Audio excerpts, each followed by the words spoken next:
Bueno, yo creo que evidentemente lo que nos planteó la presidenta del INE es una inviabilidad de cómo está planteada la iniciativa. Lo que les está diciendo la presidenta es que ni siquiera podemos saber cómo se podrían ver esas elecciones. La presidenta no pudo ni siquiera contestar a la pregunta de cuánto va a costar, porque esta es una iniciativa que está mal hecha y que es simple y sencillamente imposible de implementar. Bueno, nada más una precisión, la presidenta del INE, Guadalupe Tadei, nunca utilizó el término inviable. No Eso es incorrecto, sí. Ya no estamos en el sí o no, sino en el cómo sí. Que si se está escuchando a todos para hacer modificaciones, también se escuche lo que acaba de decir la relatora internacional de derechos humanos, perdón, para la independencia judicial de jueces y abogados de la ONU, donde dijo todos los graves efectos que pudiera tener una reforma como la que se está planteando. Yo creo que merece que se tome en cuenta también este tipo de posicionamientos, porque tienen que ver con lo que internacionalmente se ha determinado de independencia judicial, y ojalá también la tomen en cuenta. Bueno, decirle a esta relatora y al resto de toda la ciudadanía que es una más de las mentiras. Vamos a dar datos. Del 95 al 2000, cuando Cedillo gobernaba, hubo 0 sentencias que invalidaban leyes. Con Fox hubo 3, con Calderón 7, con Peña Nieto 20 y con el presidente López Obrador en este sexenio 78. O sea, ¿de qué estamos hablando? O sea, quienes controlaban el Poder Judicial en épocas del PRI y el PAN, pues está aquí claro, donde más independencia ha habido del Poder Judicial ha sido en este ¿Qué tal, amigos? ¿Cómo están? Ya estamos otra vez con más información. Soy Eduardo Durán y te agradezco que nos acompañes en esta nueva información. También te agradezco ese buen like que nos dejas, ya que esto nos ayuda a llevar esta información a cada vez más mexicanos.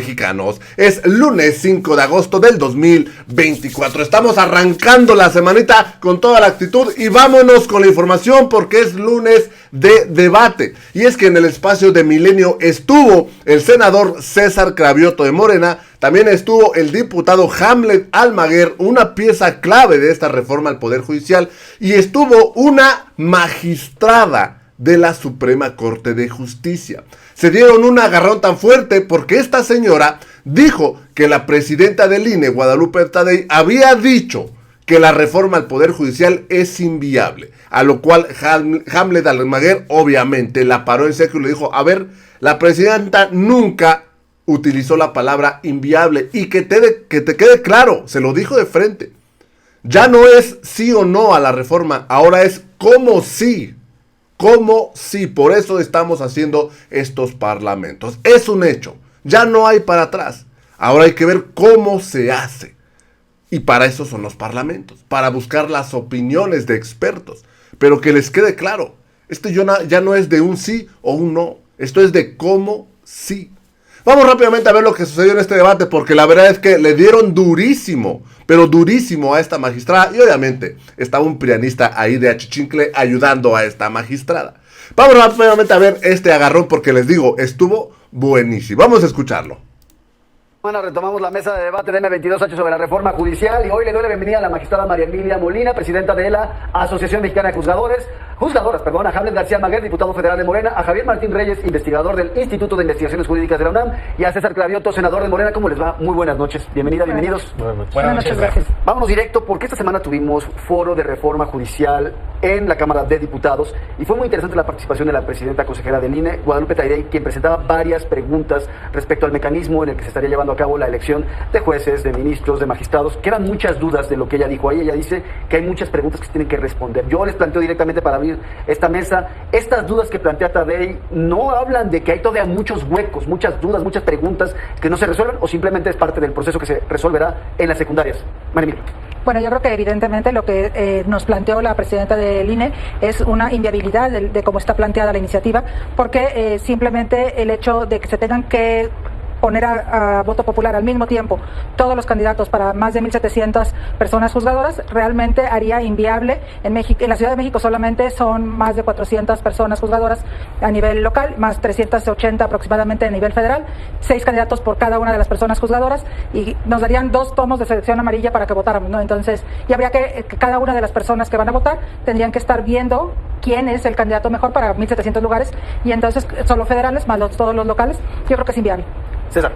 Bueno, yo creo que vamos a demostrar la mayoría que nos dio el pueblo de México con los votos que nos los viene dando desde el 18, el 21 y ahora el 24, que somos una mayoría que sí escucha, a diferencia de cuando la mayoría la tenía el PRI y el PAN, que hicieron barbaridades con esa mayoría, como subir el IVA, como entregar los recursos naturales de los mexicanos a empresas extranjeras, les vamos a demostrar a todos los que dicen que vamos a usar esa mayoría para avasallar, que estamos usando esa mayoría para escuchar.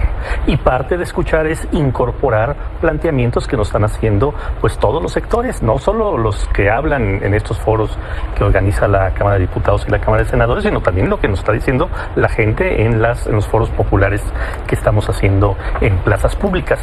Entonces, por ejemplo, este tema de cómo se va a llevar a cabo la elección, yo creo que va a tener cambios importantes de cómo está la reforma actualmente. Y otros temas fundamentales de la propia reforma tendrá modificaciones. Lo que plantea la presidenta del Instituto Electoral es bastante atendible y se tendrá que hacer un planteamiento de cómo hacer viable la elección. Va a haber elección de jueces, magistrados y ministros, eso sí, no se va a modificar, pero en qué momentos y cómo, eso es lo que estamos escuchando y vuelvo a insistir, van a ver cómo esta mayoría va a retomar planteamientos y va a hacer mejoras al documento que hoy está en la Cámara de Diputados. O sea, yo que te podría adelantar que no va a quedar la reforma como está, que sí va a haber cambios importantes para mejorar. O sea, que a quien está al lado tuyo le va a tocar muchísima chamba de Le va a inicio en la Cámara de Diputados, porque Oye, ya hizo la que iniciativa, le dijeron que está mal hecha, Que ¿no? se ponga a cambiar, que se Bueno, ponga a nada más cambiar. una precisión. La presidenta del INE, Guadalupe Tadei, nunca utilizó el término inviable. No Eso se es lo incorrecto. Sí. Ya no estamos en el sí o no, sino en el cómo sí. Y son muy atendibles sus peticiones, pero además para quien conoce la materia electoral, pues son elementos ordinarios de cualquier proceso. Y tenemos dos opciones. La primera de ellas es desglosarlo a partir de los transitorios y la segunda, que es más sencilla, significa emitir un acuerdo de habilitación en la reforma para que sea el propio Instituto Nacional Electoral quien emita las reglas para la organización del proceso electoral.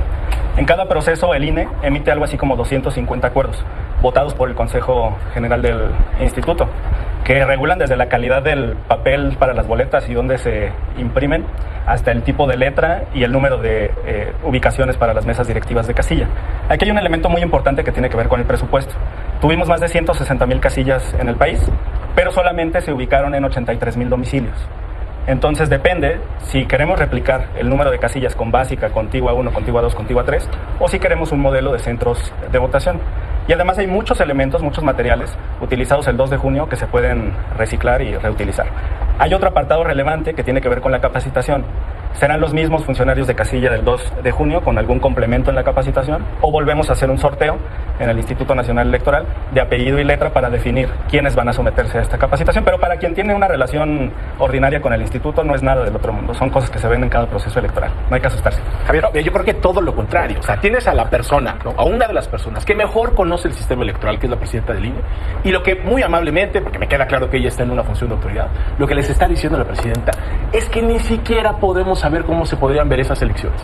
La presidenta no pudo ni siquiera contestar a la pregunta de cuánto va a costar, porque esta es una iniciativa que está mal hecha y que es simple y sencillamente imposible de implementar. Nada más en la Ciudad de México estaríamos hablando de más de 2,000 candidaturas si la iniciativa se queda como está. Ya te dijeron que donde las personas ciudadanas tendrían que evaluar a más de 300 candidaturas. Nada más como punto de comparación. En las elecciones de 2024 en la Ciudad de México, la ciudadanía tuvo que evaluar nada más a 24 candidaturas en promedio para 6 puestos. Imagínense ustedes nada más, y lo dijo la presidenta Tadei, el tamaño de las bodegas, el tamaño de los paquetes electorales, qué tipo de papel se va a utilizar. Esta es una reforma que quien la diseñó, no sabemos quién la escribió, simple y sencillamente no tiene ni la más remota idea de lo que es la materia electoral. Entonces, claro, cuando dicen es que le vamos a hacer modificaciones, pues claro que le tienen que hacer modificaciones, porque simple y sencillamente no se puede implementar, porque quien redactó esos párrafos no sabía ni siquiera lo que estaba haciendo. Ahí creo que César, tú estabas planteando precisamente que tienen que ser modificaciones, precisamente para poder atender lo que serán las necesidades de una votación en la que no tenemos precedente. Bueno, a mí me da mucha risa luego las críticas a la Cuarta Transformación, porque cuando votamos algo como lo envía el titular del Ejecutivo, dicen son unos levantaderos, no discuten, y cuando decimos vamos a hacer modificaciones, es que estuvo mal hecho, es que la plana se la inventaron. Se tiene que hacer viable porque es inviable. El Ejecutivo de ese tamaño mandó una propuesta y el Legislativo la está discutiendo. Qué lástima que el Poder Judicial, en lugar de meterse, porque además por 2 años se los dijimos, que venga la propuesta de la reforma del Poder Judicial, del propio Poder Judicial, eso hubiera sido lo mejor. Pero eso ya lo hicieron durante la presidencia de Saldívar.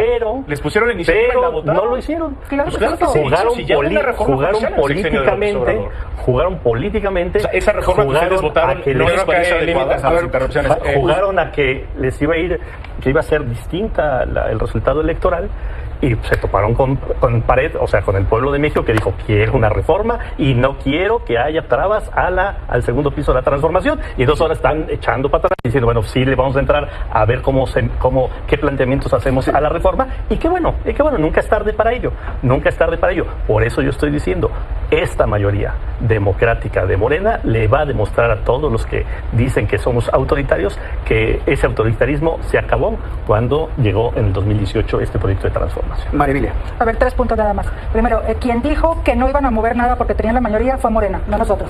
Sí, ya cambiaron de sí, posición. es otra cosa. Pero quien lo dijo, y lo dijeron incluso aquí, y lo dijeron en el primer foro, que eran irreductibles todos los puntos de la reforma. La elección es fue Morena. irreductible. El cómo No, es lo que a se ver, la está elección debatiendo. es otra cosa. No, la elección es irreductible. Bueno, el que acaba de decir que no hay que interrumpir, pero en fin. Ya hay límites. Y tú los Bueno, dices. es que cada quien dice el límite. Bueno, en fin. Segundo punto es, el Poder Judicial no tiene facultades constitucionales para hacer iniciativas de ley. Eso hay que aclararlo. La Constitución no permite al Poder Judicial que haya iniciativas de ley. No obstante eso, hubo una reforma que el expresidente Saldívar dijo que él había hecho, que se la propuso al Congreso de la Unión y que se votó en 2021. O sea, en 2021 comenzó una reforma al Poder Judicial, desde el Poder Judicial, que esta legislatura que está actualmente fue quien la hizo. Que ahora están diciendo que la propia reforma que hicieron no sirvió de nada, es otra cosa. Pero bueno, eso lo hicieron, lo acaban de hacer, apenas está en implementación. Y finalmente yo espero que si se está escuchando a todos para hacer modificaciones, también se escuche lo que acaba de decir la relatora internacional de derechos humanos, perdón, para la independencia judicial de jueces y abogados de la ONU, donde dijo todos los graves efectos que pudiera tener una reforma como la que se está planteando. Yo creo que merece que se tome en cuenta también este tipo de posicionamientos, porque tienen que ver con lo que internacionalmente se ha determinado de independencia judicial, y ojalá también la tomen en cuenta, si no van a ser irreductibles todos los Hay puntos. nada más para contexto de quien nos está viendo, pues en la semana la relatora de independencia judicial, de independencia de jueces y abogados, Margaret Satterwhite, de la ONU, criticó la reforma judicial, y el presidente López Obrador desestimó esa crítica al considerar que básicamente estaba replicando los argumentos de la oposición. Sí, recupero una parte final de la intervención de Guadalupe Tadei, de la presidenta del INE, donde ofreció una mesa de trabajo con la Cámara de Diputados. Va a haber comunicación permanente entre los equipos técnicos del Instituto Nacional Electoral y la Comisión de Puntos Constitucionales. Sin duda, pues vamos a rebotar borradores para tener la opinión del instituto. Y reitero, hay 2 opciones: o lo desglosamos en los transitorios, o habilitamos al instituto para que emita todos los acuerdos necesarios para hacer el proceso O sea, es electoral. realizable. Es muy realizable, claro que sí. ¿Cómo Y lo van a hacer términos, realizable? en términos De verdad, económicos, ¿cómo lo van a hacer realizable? Ya te dije, si quieres abordamos punto por punto. O sea, en general, nada aspecto, más, ¿cómo van a solucionar el número de esto no es candidaturas? general, esto no es general. El número de candidaturas. El país nada no más, es, el país número no de es la Ciudad de candidaturas. México. ¿Cómo ¿Cuántos vamos a candidatos va a haber elegir? en Colima? Nada más. Y en Aguascalientes, ¿cuántos? Bueno, por eso, en la Ciudad de México, ¿cómo No, se va a bueno, hacer el chilangocentrismo. El Por país eso, son pero si no 32 puedes entidades explicar una federativas. entidad federativa, menos vas a poder Te voy a explicar el comentar país. cómo se dicen las jueces de Chicago. Y mira nada más el nivel de irresponsabilidad. No, no hay responsabilidad. Como no Ya tienen una estamos solución. revisando, claro que sí. Y como no saben Claro cómo que sí. puede ser viable. Claro que sí le puede ser están viable. echando la pelotita. Te voy a al decir INE. algunos Entonces, aspectos. no lo No es echar definimos pelotita. ni en el texto de la Constitución. No es echar la pelota. No lo definimos No, en no los es echar la artículos pelota, no es echar la transitorios. No lo pelota. definimos en las leyes secundarias. No Ustedes es son echar los la que van a pelota. votar ¿Cuál esa secundaria es una iniciativa. reforma Ustedes, constitucional? porque tampoco lo quieren delegar a la ley secundaria. A ver. Se lo quieren delegar, tú no lo acabas de decir. Yo dije que hay Echarle 2 opciones. la pelotita. Hay 2 Y opciones. esa historia No es echar ya la la pelota. vimos. No No, es en la echar la revocación pelota. de mandato y en la consulta popular le echaron la pelotita al INE. No, No le dieron no, ni no siquiera los estamos echando recursos la pelota a nadie. necesarios. Ah, qué bueno Le que dieron aterrizas una- en los le dieron recursos. una pésima ley Qué bueno que secundaria. aterrizas Y en luego los se recursos. quejaron de Vamos, que el qué INE bueno no que se estás hablando de responsabilidad. eso. Estamos hablando de Ese es el tamaño de Ya la vamos a dejar responsabilidad. tiempo. Sí. Tenemos un minuto para cerrar en conclusiones cada quien, por favor. Sí, a Jaime, ver, ¿terminabas? se cierran y lo primero que dije sobre el número de casillas El número de casillas, ¿cómo- vamos a las cómo- 160,000. cómo vas a resolver el número de ¿Me vas a dar candidaturas? mi minuto? Por favor, Jaime. Lo primero que dije en esta mesa fue, ¿vamos por las 160,000 casillas o vamos por 83,000 centros de ¿Por cuáles votación? Yo soy de la opinión de ir por los 83,000 ¿Y el número de centros votación. candidaturas? Ya te dije, puede ser por entidad federativa, define puede el ser INE? por circuito. Y además, yo quiero que la audiencia pueda ver, si tiene oportunidad y le interesa el tema, la participación de Ernestina Godoy, la próxima consejera jurídica de la presidencia, en el Foro de Puebla, donde dijo que esto puede ser gradual y que puede ir hasta 2027. Ese es un símbolo de que hay voluntad de modificar el contenido de esta reforma. Claro que hay muchos detalles, pero para quienes estamos acostumbrados a la interacción con el INE no es nada del otro mundo. Estamos en la representación por Morena en el Instituto Nacional Electoral y ya te dije, más de 250 acuerdos se dictan cada año. Claro que sí, te voy a decir, en Chicago, por ejemplo, los jueces se eligen por subcircuitos, no por circuito, y tienen jurisdicción en todo el condado. Toda la representación del Poder Judicial. Es que no viste la presentación de Guadalupe Tadei. Ahora ya nos vamos al cierre porque realmente ya no estamos acabando el tiempo de la mesa. Como pueden ver, hay muchísimas cosas que tenemos que platicar y discutir, pero bueno, voy a los cierres ya de comentarios. Tengo que ir contigo, César. Bueno, decirle a esta relatora y sobre todo a la ciudadanía que es una más de las mentiras. Vamos a dar datos. Del 95 al 2000, cuando Cedillo gobernaba, hubo 0 sentencias que invalidaban leyes. Con Fox hubo 3, con Calderón 7, con Peña Nieto 20 y con el presidente López Obrador en este sexenio 78. O sea, ¿de qué estamos hablando?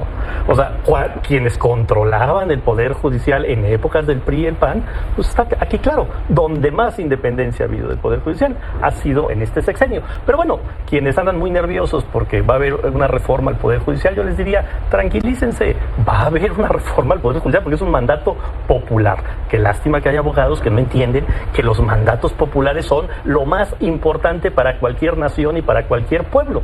Siguen sin entenderlo. Hay abogados que creen que se cuecen aparte y que están por encima del pueblo. Bueno, pues el pueblo y la mayoría pues, les está diciendo no hay poder más importante que el poder del pueblo. Entonces mejor que se relajen, mejor que hagan propuestas, mejor que discutan con razones e involucraremos y incorporaremos sus propuestas viables para mejorar esta reforma. Javier, un minuto. Yo lo que creo que es no podemos caer en la falacia, ¿no?, de la solución intermedia. No podemos optar entre una pésima solución y una muy mala solución. No podemos optar en una destrucción total y una destrucción que es parcial pero al mismo tiempo brutal. Creo que si realmente estuvieran dispuestos a escuchar las voces críticas que se han hecho desde la ONU, desde las universidades, desde la UNAM, desde muchísimas voces de las barras de abogados que les están diciendo esta es una mala iniciativa, no es viable y atenta contra la independencia judicial, lo que tendrían que hacer si realmente escucharan razones es tomar esa iniciativa, tirarla a la basura y construir una propuesta que realmente mejore el sistema de justicia, pasando por las fiscalías, pasando por las policías, pasando por los poderes judiciales locales. Porque lo que no puede ningún mandato popular es desconocer la realidad. Y la realidad es que esta es una iniciativa lo que no puede ningún mandato popular. Cierro contigo. Un minuto. El mandato popular es que haya una reforma al sistema judicial, de justicia. Y el sistema de justicia no es el Poder Judicial. Eso es lo que no han querido entender. El sistema judicial incluye... No tocaste puertas. No, a ver, el Poder Judicial no necesita solamente entender que necesita una reforma. La reforma tiene que estar en fiscalías, en comisiones de víctimas, en defensorías y en abogados litigantes. Eso es lo que no han querido entender. Pero si estos números facciosos que se están poniendo sobre la mesa es no entender ni siquiera lo que existe el Poder Judicial. Yo los invito el día que quieran a explicarles cuáles son las formas en que resuelve el Poder Judicial y quién es el que invalida leyes. Con eso me quedo, porque ahora sí ya nos cubrimos el tiempo. Gracias. Magistrada María Emilia Molina, presidenta de la Asociación Mexicana de Juzgadoras, diputado federal James García Alma. Fíjense nada más este debate, y es que estos señores de verdad no han entendido que el pueblo dio una orden a la Cuarta Transformación y dijo, queremos la reforma, ¿qué necesitas? Las 2/3 partes ahí están, pero hazlo. Y ahora estos vienen a decir que es que no se puede. No han acabado de entender que ya no es sí o no, ahora es como sí, así de simple, no hay más. O ayudan o quítense, no estorben, háganse a un lado. Porque dice el dicho que el mucho ayuda, el que no estorba. Así de simple. Pero esto es un hecho que les quede claro. Y viene a decir que es una falacia, que no se puede, que más de 2,000 candidaturas. Se va a poder, se tiene que poder. Amigos, yo los dejo con la información, espero les haya gustado, los invito a que se suscriban al canal, también los invito a que me sigan en redes sociales, donde igual subimos toda esta información. Me dio mucho gusto saludarlo, nos vemos en la siguiente nota, hasta la próxima.